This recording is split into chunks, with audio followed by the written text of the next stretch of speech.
Bonjour à toutes et à tous, bienvenue sur le podcast Cancéro, le podcast qui aide les patients atteints de cancer à devenir acteurs de leurs soins. Je suis Abigail, pharmacienne d'officine, et ma mission ici est de favoriser le partage d'expériences et d'informations autour du cancer et des soins de support.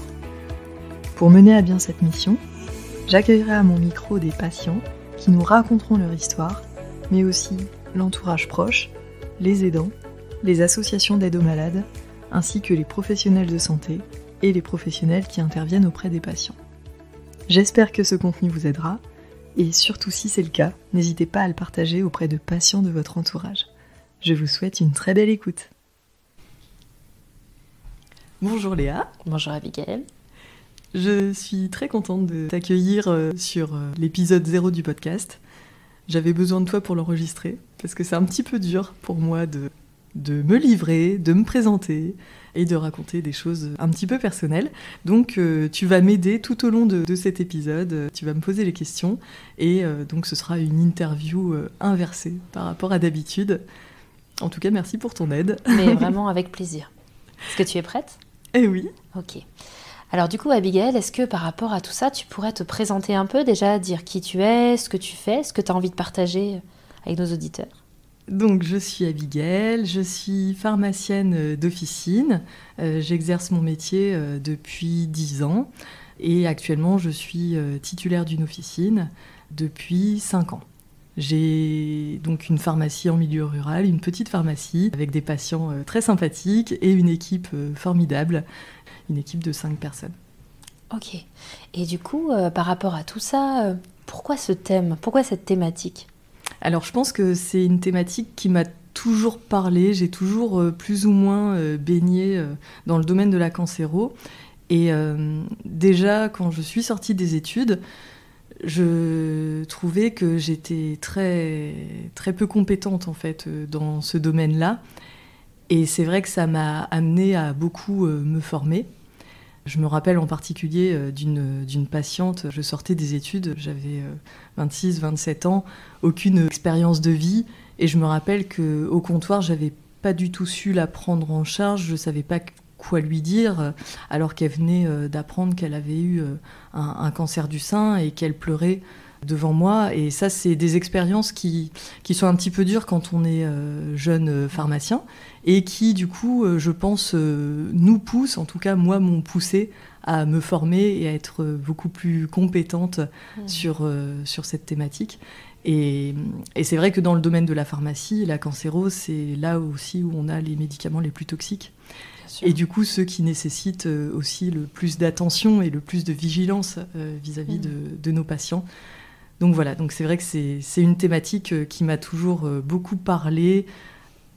Et c'est vrai qu'à l'officine, on a aussi les entretiens de suivi des patients atteints de cancer qui sont tout nouveaux et qui du coup nous offrent des perspectives intéressantes de suivi de nos patients, un suivi en tout cas plus poussé qu'au comptoir. Okay. Donc c'est vrai que la thématique du podcast, elle est née de tout ça. C'est un ensemble, c'est le fait d'avoir cheminé par plusieurs étapes qui fait que... Et aussi, c'est né aussi un petit peu de la frustration de ne pas pouvoir prendre tout le monde en charge dans ces entretiens. C'est-à-dire qu'ils sont destinés aux patients qui sont sous chimio orale et pas aux patients qui sont sous chimio intraveineuse. Et ça, c'est vrai que c'est dommage. Je pense que c'est aussi né de cette frustration, de vouloir mettre de la ressource à disposition d'absolument tous les patients qui en auraient besoin. Et du coup, ça me permet d'embrayer sur le format. Tu as choisi le podcast. Ouais. Pourquoi as-tu choisi ce format ? Alors en fait, j'ai choisi le format podcast parce que c'est un format que j'adore moi personnellement. J'en écoute minimum 1 heure par jour quand je suis en voiture. C'est vraiment un format de communication qui m'a beaucoup appris sur des thèmes très variés, comme le management, la parentalité, le domaine de l'entrepreneuriat. Et je me dis que c'est aussi une manière de restituer au monde toutes les informations que j'ai apprises. Et au-delà de ça, je trouve que c'est un format de communication qui est très pratique pour les patients, parce qu'en fait, un podcast, on se le met dans les oreilles et on fait autre chose en même temps. Et ça, c'est hyper intéressant pour les patients. Je me dis que c'est très adapté parce qu'on se rend compte en écoutant nos patients au comptoir qu'il y a beaucoup de temps d'attente, il y a beaucoup de temps de transport, que le temps passé dans les services, c'est souvent un temps qui est vécu de manière un peu longue. Et qu'il y a aussi chez les patients parfois une perte de fiabilité de l'information. Ils vont rechercher sur Internet des réponses à leurs questions et se rendre bien compte que la fiabilité de l'information est difficile à trouver. Donc c'est vrai qu'un podcast, il a l'avantage d'être un format très pratique et pour autant de pouvoir diffuser une information fiable et d'aller en profondeur. C'est pas un moyen de communication qui est superficiel. Et ça, j'avoue que tout ça, ça me plaît beaucoup et je trouve que c'est très adapté à la thématique. Oui, tout à fait. Et du coup, par rapport à ce podcast où je peux comprendre, j'entends tout à fait qu'il t'accompagne partout et en fait, tu peux même choisir ce que tu veux écouter. À quelle fréquence, toi, tu penses que c'est le plus adapté de sortir tes podcasts ? Alors là, du coup, pour le podcast Cancéro, j'ai choisi une fréquence de diffusion hebdomadaire. C'est souvent ce qui se fait, c'est ce qu'il y a de plus commun.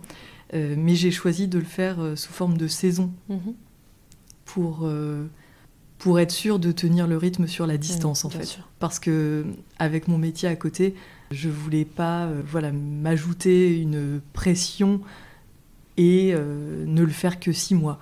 Là, j'ai envie de le faire pour vraiment très longtemps. Et le faire sous forme de saison, du coup, ça me sécurise parce que, en fait, je vais pouvoir diffuser la saison qu'une fois qu'elle est finie d'être enregistrée et montée.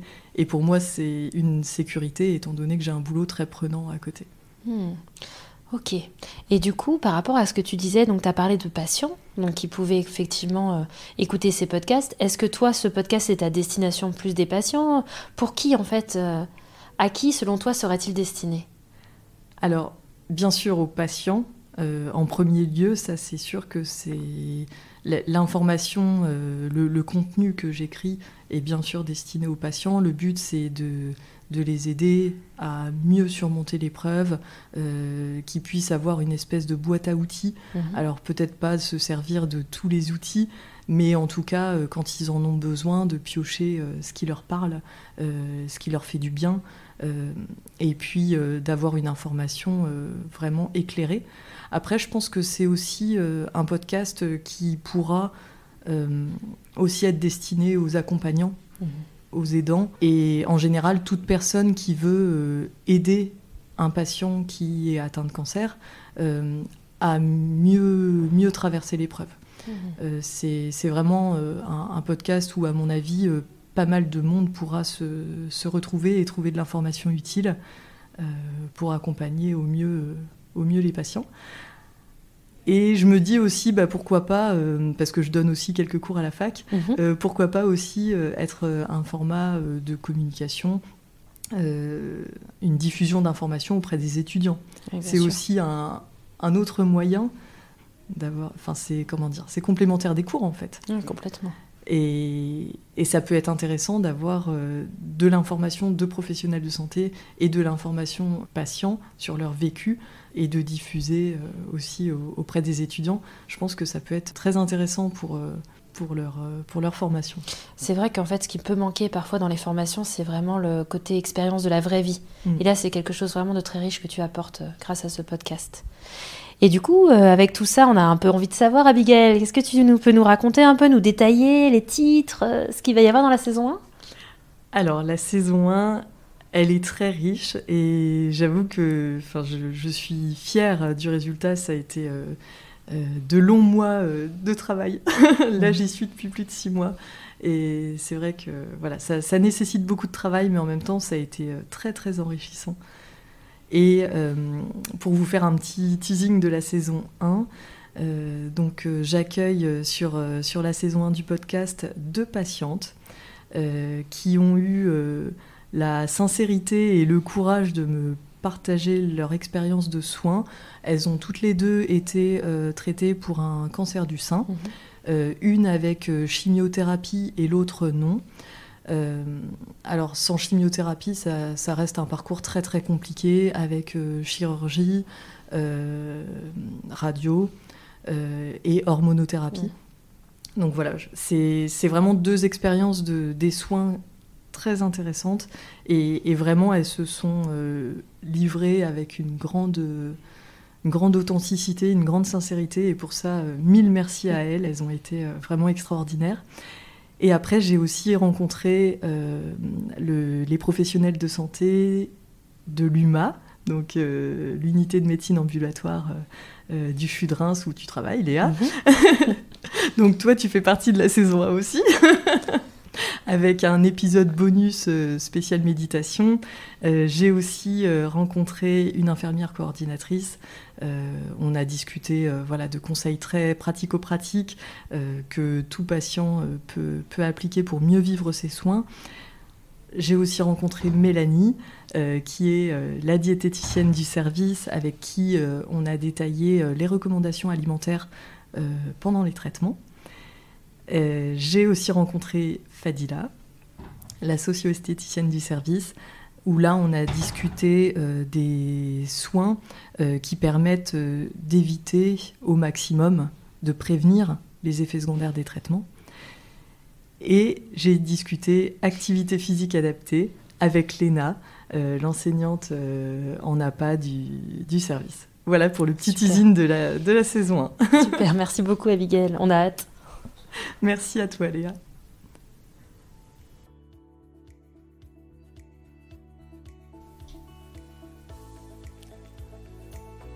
Merci d'avoir écouté ce nouvel épisode de Cancéro. Si le contenu vous a plu, n'hésitez surtout pas à le partager auprès de patients de votre entourage qui pourraient en avoir besoin. Vous pouvez aussi mettre 5 étoiles sur Apple Podcasts ainsi qu'un commentaire. Ça permet de rendre le podcast Cancéro plus visible et d'aider un maximum de patients. Si vous souhaitez me contacter pour me faire des retours sur les thèmes que vous aimeriez que j'aborde, me faire part de vos problématiques, ou peut-être même me raconter votre histoire, c'est sur la page Instagram du podcast que ça se passe, à cance.hero, canc.heros. Je vous souhaite une très belle journée, prenez bien soin de vous et à très vite.